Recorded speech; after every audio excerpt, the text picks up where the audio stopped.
block 125, nak hit 125, nak exhaust spec 125. Ambil aku. Pak. Pak. You sihat? Sihat? Sihat. Sihat. Pak. You boleh offer sikit lah. Offer apa? Hari tu kan you cakap mau capai 600k follower you baru bagi spec 125 bagi I. Itu block 70, head billet, CNC, exhaust, lepas tu gearbox, crankshaft. Tapi sekarang I punya follower sudah sampai 580k. Tapi you boleh offer 20k sebab nak dekat raya dah. I nak set malam raya. Lu tak ada malu ke? Apa offer? Ini tak target tak sampai, memang tak boleh. Faham? Tolong. Tolong apa? Tak boleh tolong yang ini kita main janjian. Okay.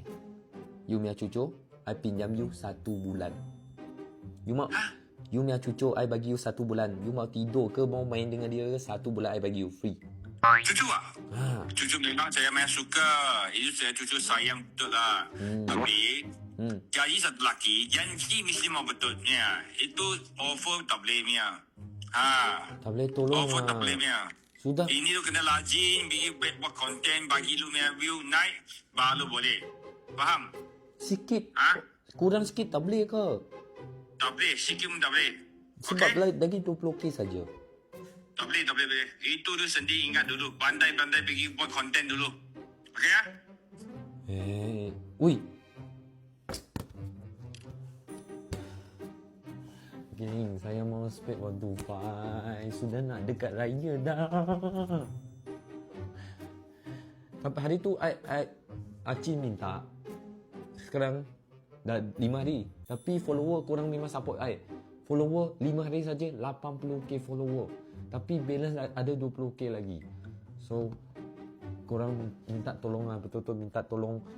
Suruh korang punya jiran, kawan, isteri, awek semua follow Perry. Saya capai 600k follower, saya boleh dapat spec 125. So I pun tak bagi korang kosong saja. Kalau I dah capai 600k, I akan kumpul satu tempat bazar. I belanja semua korang. Korang boleh sampai sini, kita beli barang apa you orang nak, I belanja. Yang penting I nak dapat spec 125. 70 tau, spec 70. Head, billet, block lagi, exhaust, gearbox, carburetor lagi.